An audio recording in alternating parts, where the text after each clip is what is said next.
Photograph albums with pictures of Britain's past.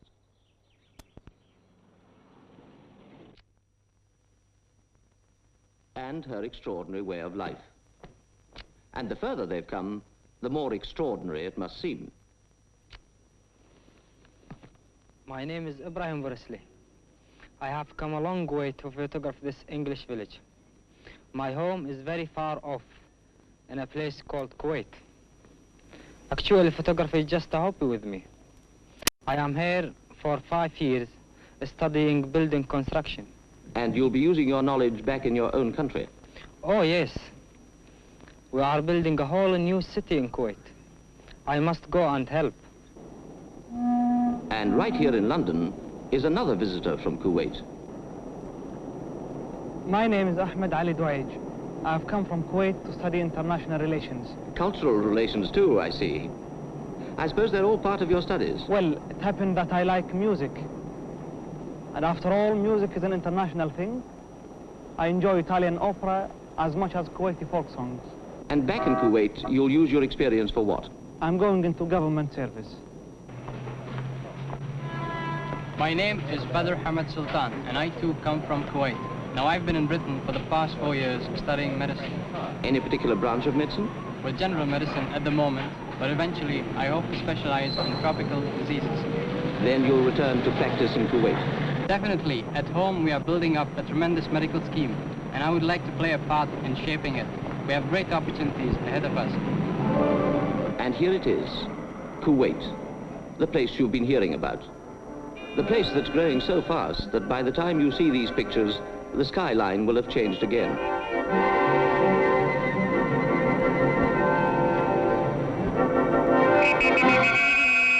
Let's take a close-up on Kuwait.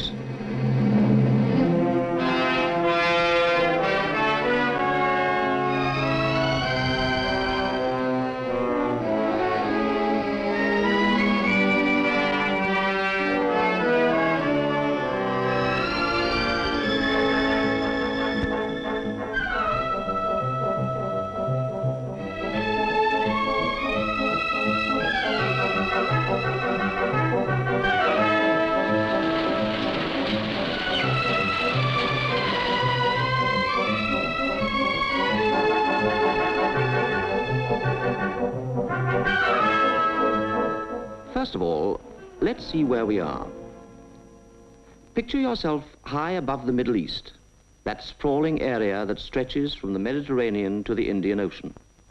Once, it was all the known world, and at its center, the plain of the two great rivers, Tigris and Euphrates, the cradle of Western civilization.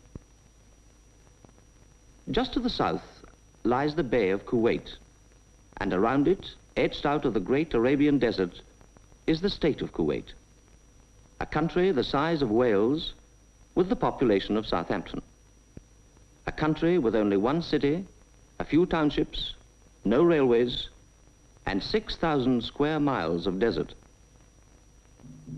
But underneath the sand lies treasure, the greatest treasure known to the modern age. This little country of Kuwait ranks 4th in the world among the oil-producing nations, surpassed only by the United States, by Venezuela, and the Soviet Union.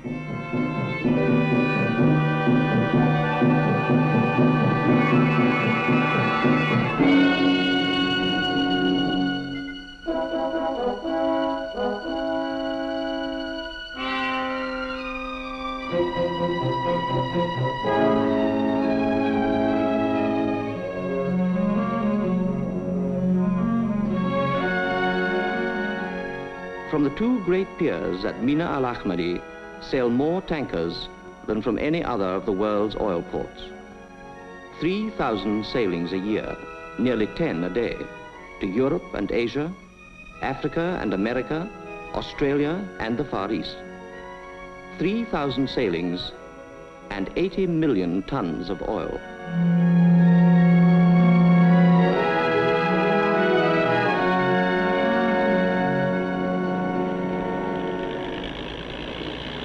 And the riches from all these far distances come back to Kuwait in manufactured goods. Motor cars and razor blades, aircraft and chocolates, furniture and tennis rackets, frozen foods and feather dusters, cameras and candelabra, microscopes and magazines, timber, steel and string.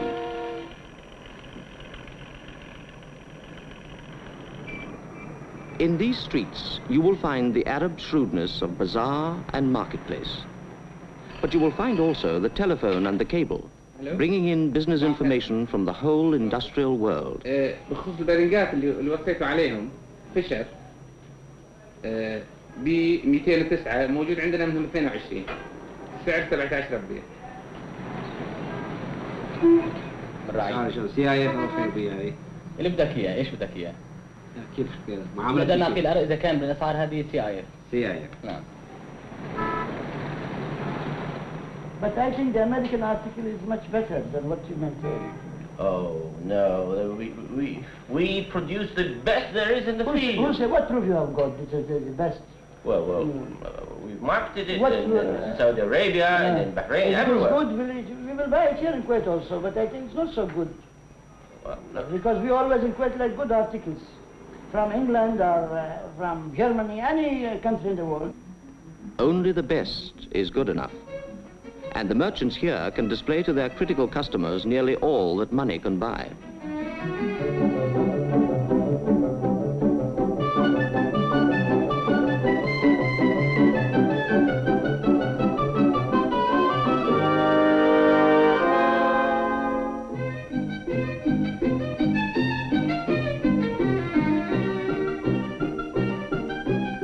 Kuwait today is cantilevered and air-conditioned.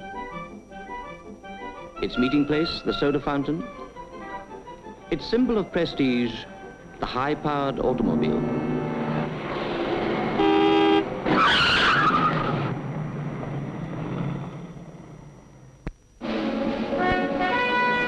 Look more closely and you will find another side to Kuwait.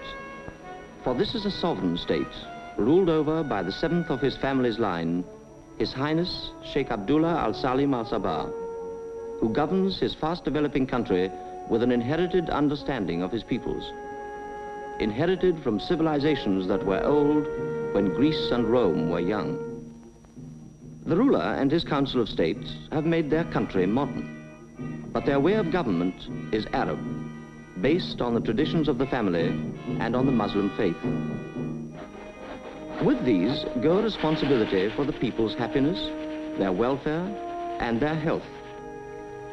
Kuwaitis can take their medicine in any of 21 state clinics, part of a free medical service, with hospitals and equipment that rival any in the world.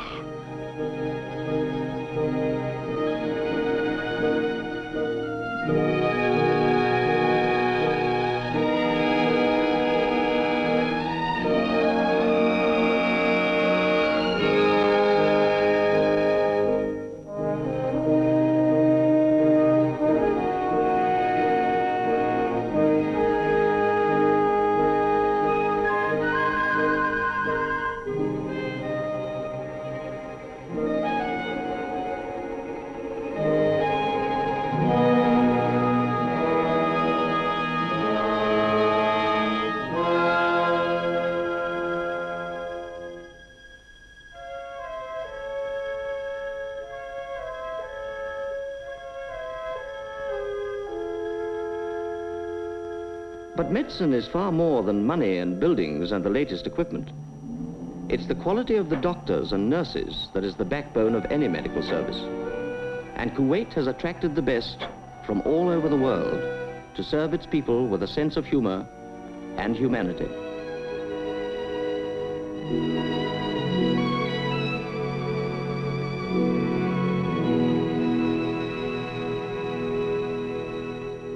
The future of Kuwait, as of any quickly growing country, belongs to the young.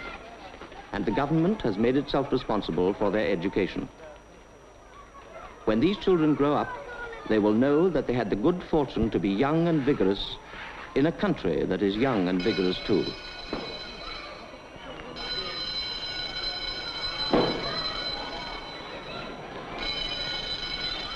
Every day, to more than 100 schools come 40,000 children, or maybe one or two more.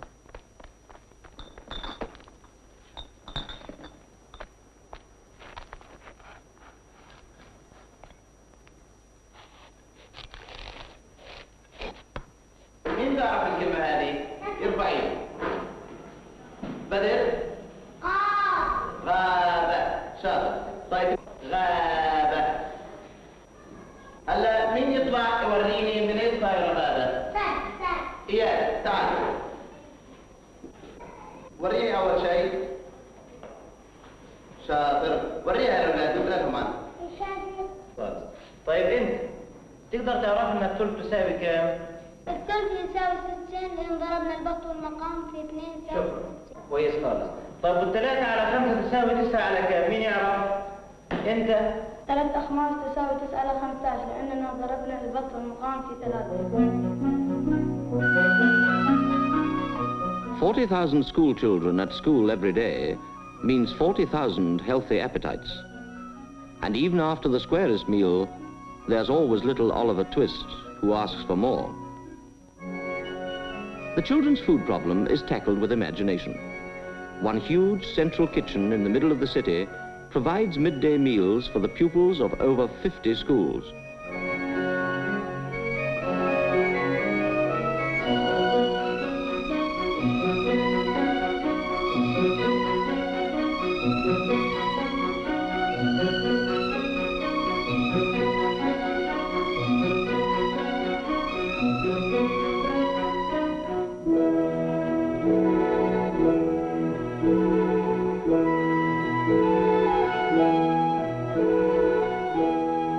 These children are sleeping the easy sleep of the fortunate. But not all the children of Kuwait start with their advantages. This place is called Mahad Anur, the House of Light. Here the deaf may learn to speak.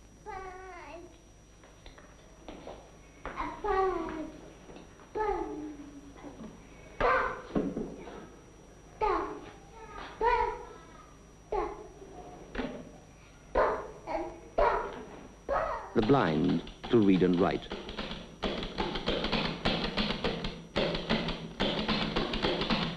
في وسط السطر تبدأ تترك خانتين 3 أو 4 من أول السطر وتبدأ كلمة الطائرة. Then Columbus and his sailors went further into the island.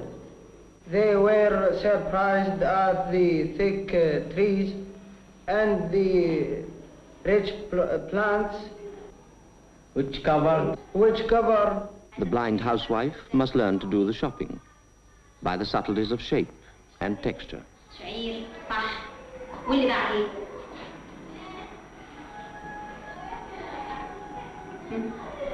تصبر صار شطرة واللي بعدها شوف الصبع كيف الورقة كده عدد شطرة خالص.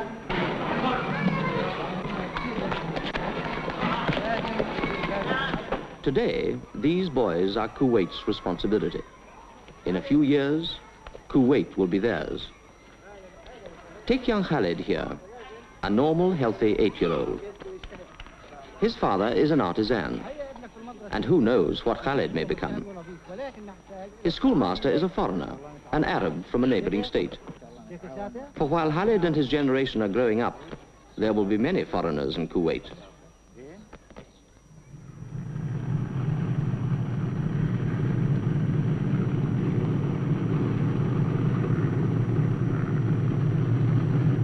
In the years since the first oil drillings, Kuwait has welcomed people of many nationalities to help her development. The necessary qualification is skill, engineering, scientific, or administrative. The skills that have enabled this small country to make her wealth productive.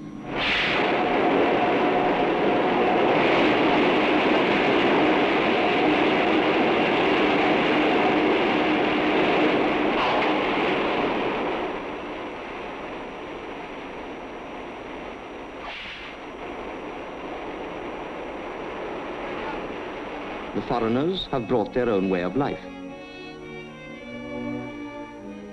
They are free to worship as they please.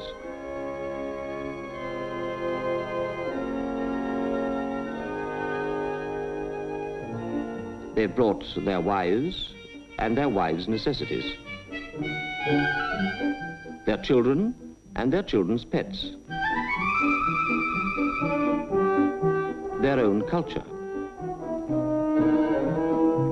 their incomprehensible enthusiasms, their passion for gardening, and above all, their patient ability to teach. Mane-bearing cat. Mane-bearing cat. Other, piston. Piston. Other, connecting rod. Connecting rod. And the people of Kuwait have matched it with their own ability to learn, and to learn quickly. Pupils in Kuwaiti schools and technical colleges, and pupils far away in the centers of learning of Europe, America, and the Arab world, a whole generation of Kuwaitis are learning their way about a completely new field of knowledge, a world of circuits, systems, frequencies, reactors, bloodstreams, power curves, wingtip vortices, the things we all of us have to learn today.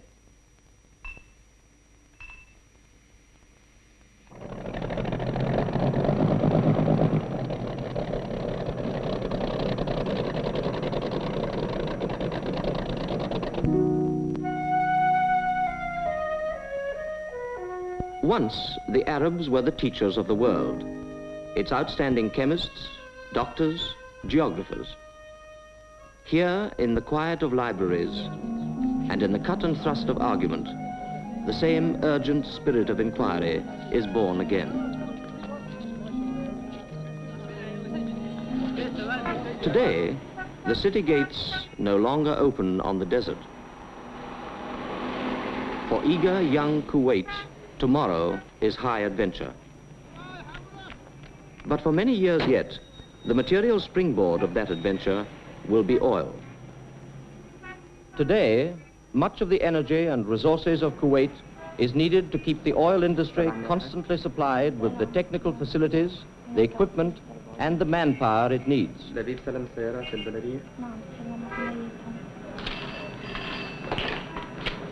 Hello? Oh, hello, Arthur. How are you? You're short of pipes? Oh, okay, I'll send you. How many? 40 numbers, 3-inch. Okay. Last year, £7 million worth of orders were placed by the oil industry in the town. And the resources of Kuwait have had to be equal to it. To swell the labor force, thousands of workers come from neighboring countries to join the ranks of Kuwaitis in regular employment. But a far-sighted government wants to be sure that the whole country will benefit from the great wave of prosperity that oil has brought. So they've set up a government development board, which studies the needs of the country and tackles them with imagination and vigor, and a willingness to try out new ideas. It will be here. The last or the first? These are some of the facts they have to cope with. First of all, Kuwait is a country of desert. Without help, very little grows. Sometimes in the summer, nature can be seen at its most unrelenting. The wind from the north, the shimal, can blow the fine dry sand at storm force. But nature has a way of evening things out. For below the sand, the oil reservoirs contain vast quantities of natural gas. As a source of energy, natural gas is invaluable. It generates electricity for Kuwait's industries.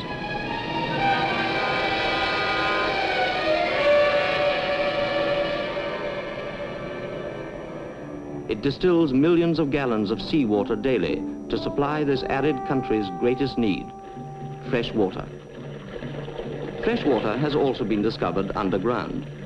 And now, even the nomadic Bedou tribesmen in their isolated tents are supplied with fresh water by tanker lorry.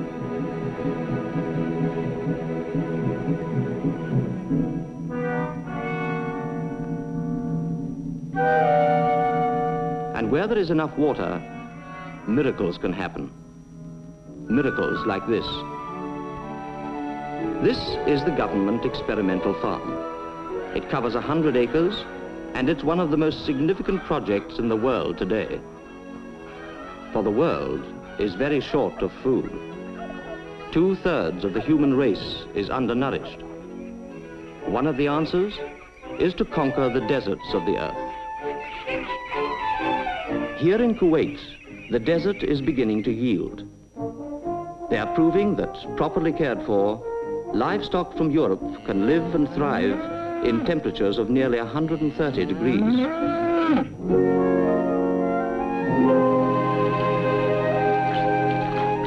They are proving that with enough water and a lot of science, the desert can be turned into soil and bear fruit.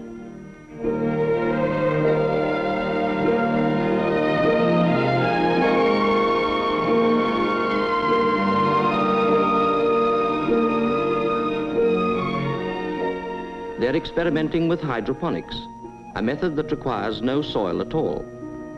Vegetables are planted in gravel or vermiculite and fed with chemicals dissolved in water. The water is then drained off and used again.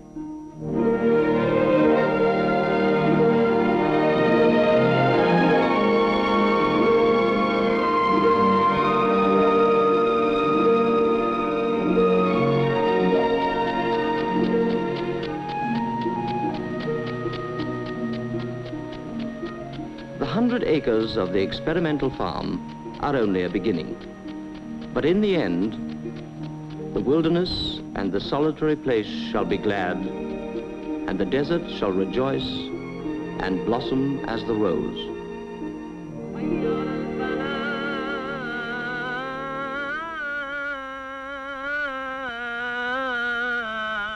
In Kuwait, the worship of Islam lies firm, like a bedrock, on which to build a new way of life. And with the belief go the traditions that belong to the Muslim world. One of these traditions is the Majlis.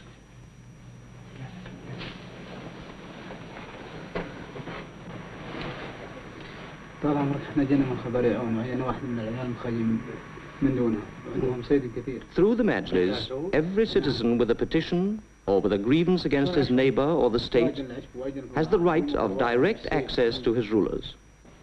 How many of us in the West can do the same?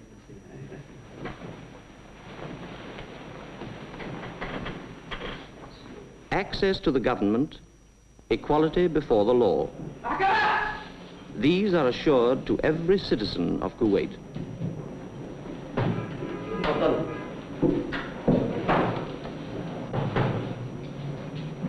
القضية المتهم فيها إلياس إبراهيم حمصي، إلياس إبراهيم وإلياس بولس حداد وأفضل يوسف نعمة.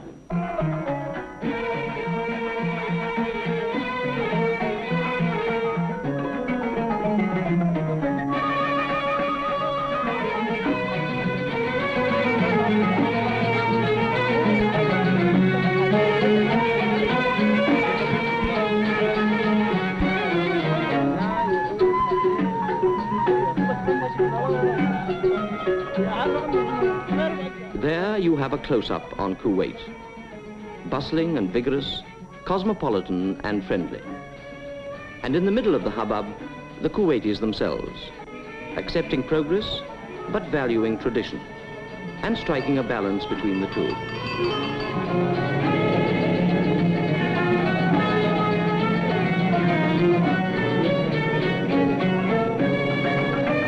Favored by nature, yet not content to rest on nature's gifts, fashioning the wilderness, molding the desert, changing themselves. And these youngsters they've taken so much thought for, what lies ahead for them? One thing is sure.